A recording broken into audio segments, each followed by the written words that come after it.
O programa Bíblia no meu dia a dia é a oportunidade que Deus nos dá de nos encontrar. E esse encontro se dá na presença de Deus para escutar a voz dele que fala hoje conosco, comigo, com você, com todos nós. E a forma ordinária de Deus falar conosco no nosso cotidiano é a leitura orante da palavra de Deus. É essa leitura que nos faz tocar no agir de Deus, no falar de Deus, no mover de Deus na nossa direção.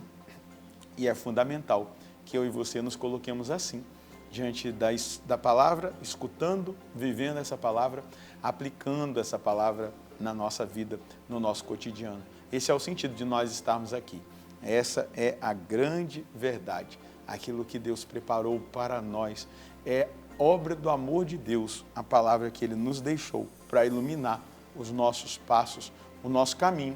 Então, quero convidar você a abrir o seu coração e a juntos pedirmos o Espírito Santo para que o Espírito Santo nos conduza, nos ilumine nesse nosso estudo bíblico. No nome do Pai, do Filho e do Espírito Santo. Amém. Vinde, Espírito Santo, enchei os corações dos vossos fiéis e acendei neles o fogo do vosso amor. Enviai o vosso Espírito e tudo será criado e renovareis a face da terra. Oremos, ó Deus que instruíste os corações dos vossos fiéis, com a luz do Espírito Santo. Fazei que apreciemos retamente todas as coisas, segundo o mesmo Espírito, e gozemos sempre da sua consolação, por Cristo Senhor nosso. Amém. Pega aí a sua Bíblia, também o seu caderno, vamos anotar o texto que nós iremos estudar hoje. Anota aí, segundo o livro de Samuel, vamos para um novo capítulo, capítulo 5, versículos de 1 a 5. 2 Samuel, capítulo 5, versículos de 1 a 5. Vamos juntos ler o texto e depois meditá-lo. Todas as tribos de Israel se reuniram com Davi em Hebrom e disseram-lhe: aqui estamos, somos teus ossos e tua carne. Já no passado recente, quando Saul era nosso rei, eras tu quem conduzia Israel.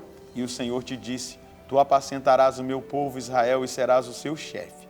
Assim vieram todos os anciãos de Israel até ao rei em Hebrom. O rei Davi concluiu com eles uma aliança em Hebrom, na presença do Senhor, e eles o ungiram rei de Israel. Davi tinha 30 anos quando iniciou o seu reinado. Ele reinou durante 40 anos, 7 anos e 6 meses sobre Judá, em Hebrom, e 33 anos sobre todo Israel e Judá, em Jerusalém. Chegamos ao cumprimento do tempo, o tempo de Deus. O tempo de Deus que não é o tempo dos homens. Então a gente percebe aí que Davi ficou 7 anos e alguns meses sobre a Judá, reinando sobre Judá em Hebrom. Agora a gente vai perceber que Davi é conduzido a reinar sobre todo o Israel. E aí vai dizer que nessa unificação ele reina por 33 anos, completando 40 anos de reinado. Plenitude, uma geração inteira é governada por ele. Agora, é importante que a gente perceba algo. Não é somente uma coroação política daquilo que Deus havia estabelecido, mas é uma unificação nacional. A coroação de Davi, nesse momento específico que nós estamos aqui, estudando, nesse capítulo 5, versículos de 1 a 5, é a unificação nacional. Mas também é a confirmação pública, daquilo que Deus havia estabelecido na história de Davi, desde quando Samuel, ali reticente, resistindo, porque tinha ungido Saul, gostava de Saul, mas Deus fala: para de chorar, por que você ainda está chorando por causa de Saul? Ele já não é mais ungido, eu escolhi alguém. E aí Samuel sai lá da casa dele, lá do lugar onde ele está, do tabernáculo, do santuário onde ele vivia, e ele vai até a casa de Jessé, ele unge Davi, e ali está a promessa, só que a promessa passa pelo teste do tempo. Então, lá em 1 Samuel, capítulo 16, Davi é ungido, Davi é ungido. Mas para chegar ao tempo que se chama agora, ao cumprimento da promessa. Veja quanta coisa Davi passou. Perseguição de Saul, exílio entre os filisteus, reinado parcial sobre Hebrom, guerra contra a casa de Saul. Davi passou por muita provação e respondeu com muita sabedoria em cada um desses momentos. Respondeu como homem de Deus, não como um homem simplesmente carnal, que age por impulso, por emoção, por paixão. Davi é o símbolo do homem de Deus, do homem conduzido por Deus, do homem conduzido pelo Espírito. É muito importante que nós entendamos isso. Meu povo, é importante saber que a nossa vida é feita de vitórias, de derrotas, de luz, de sombras. A nossa vida é marcada pela provação, pela cruz, e nós não podemos perder isso de vista. E em cada momento nós devemos permanecer fiéis ao Senhor, fiéis à promessa. Talvez hoje, diante do cumprimento da promessa na vida de Davi, é importante que você retome promessas que foram feitas e que talvez elas tenham sido guardadas porque você desistiu de esperar. É importante desenterrar essas promessas. Deus faz promessas. Eu, na minha vida, vivi muito concretamente o cumprimento de promessas. Eu me recordo de uma partilha com um irmão dentro de um ônibus, voltando de um encontro de seminaristas, ainda antes de entrar na Canção Nova, porque eu fui 3 anos seminarista no seminário de Campos dos Goitacazes, e lá nós partilhávamos coisas que pareciam impossíveis, improváveis, porque era promessa de Deus. E eu falo para você, olhando para trás, depois de 27 anos, eu vejo cumpridas as promessas. Mas elas demoraram. Eu passei por muita prova, por muita humilhação, por muita dificuldade para chegar até o tempo de Deus. Mas eu não sepultei as promessas, eu não guardei as promessas por impaciência. Eu fui paciente para que cada uma delas se cumprisse. Então, Davi, ele não conquista o trono pela força, o povo o reconhece. O povo o reconhece. Veja só, são 3 etapas que Davi passa de unção. A unção profética, 1 Samuel 16, a escolha divina, quando Samuel unge Davi. Olha o tempo, né? Depois a unção que ele vive para governar Judá é um reconhecimento parcial, é um cumprimento parcial da promessa. Agora, a unção por todo Israel, a confirmação histórica da vontade de Deus estabelecida. E aí a gente entende o quê? Davi é o tipo do Cristo. Jesus faz parte da tribo de Judá. Ele é descendente de Davi. Jesus é o leão da tribo de Judá. Então, aqui a gente vê, Jesus veio unir todos os povos, judeus e gentios e pagãos. E a unidade nasce da comunhão, não da imposição. Davi tem comunhão, Davi demonstra ali atitude de justiça, de fidelidade a Deus. Davi mostra que ele não é um homem de dupla decisão, de comportamento questionável, de querer se aproveitar de realidades. Não é?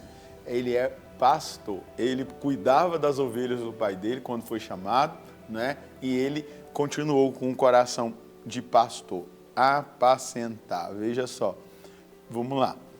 Todas as tribos de Israel foram até Davi em Hebrom e disseram a ele: aqui estamos, nós somos o teu osso e tua carne. Já no tempo anterior, quando Saul era rei, tu eras quem saía e voltava com Israel. E o Senhor te disse: tu apacentarás meu povo Israel, tu serás o príncipe de Israel. A palavra apacentar, o verbo apacentar é ra'á, ra'á. O que significa ra'á?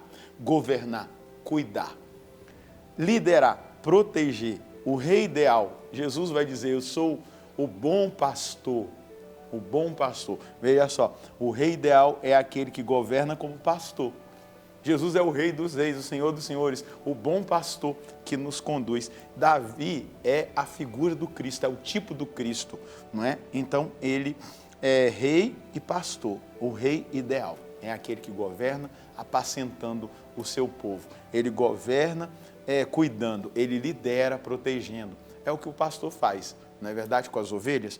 E aqui continua o texto. Assim todos os anciãos de Israel foram até o rei em Hebrom. O rei Davi firmou então com eles em Hebrom uma aliança diante do Senhor. Não é somente um ato político, é uma responsabilidade espiritual, uma aliança diante do Senhor. E eles ungiram um rei sobre Israel. Veja só que coisa espetacular a gente perceber isso. O reinado de Davi, ele é muito mais espiritual do que político. E o reinado de Cristo é um reinado espiritual na nossa vida. Por isso, meu irmão, minha irmã, nós devemos esperar o tempo de Deus, viver na graça de Deus, confiar na providência de Deus e ter a certeza, Deus tem o controle sobre todas as coisas. E seja também você um pai, pastor na sua casa para os seus filhos, né? Você vai governá-los cuidando e você vai liderá-los protegendo, mas também mostrando para eles o caminho do Senhor. E dessa forma, em todos os lugares que nós estivermos, nós devemos ser esses líderes servidores, líderes pastores. Qual é a mensagem que nós podemos colher hoje de Deus? Devemos caminhar na vontade de Deus e ter no coração a certeza de que o Senhor tem o controle sobre todas as coisas. Da nossa parte, devemos buscar com sinceridade a comunhão com o Senhor e sua palavra, dando espaço no coração, em nossas decisões e ações, para que a palavra e a vontade do Senhor aconteçam. Tudo isso nos levará a colher os frutos em todas as coisas que fizermos e na nossa vida espiritual. Davi está colhendo os frutos das escolhas que ele fez em esperar em Deus, em confiar em Deus, e não viver somente de politicagem, de querer o poder, eu sou ungido, de bater na mesa, de antecipar os tempos. É assim que nós devemos entender. Nós somos chamados a confiar e a aplicar na nossa vida a vontade de Deus. Vamos rezar? Senhor, obrigado porque o Senhor coloca Davi como esse sinal do seu amor, da sua presença, da paciência, da virtude. Eu quero buscar a virtude, eu quero caminhar na virtude, eu quero viver na virtude, e a virtude vai me levar a ser cada vez mais testemunha do seu amor e da sua santa vontade aonde eu estiver. Conceda-me essa graça a mim e aos meus irmãos e às minhas irmãs nesse momento, onde nós, tocados pela palavra, percebemos aqui, Senhor Deus, o estabelecimento do reinado de Davi, que é o símbolo do Cristo, do vosso Filho, e que também mostra para cada um de nós como nós devemos caminhar e confiar no Senhor. Ajuda-me a caminhar confiantemente no Senhor e esperando o seu tempo. O seu tempo é o melhor tempo para a minha vida. Amém. O tempo de Deus é o melhor tempo para a nossa vida. O momento de Deus é o melhor momento para a nossa vida. Pode confiar. Deus abençoe você e a sua família. Nós encontraremos no próximo programa, se Deus quiser, no nome do Pai, do Filho e do Espírito Santo. Amém.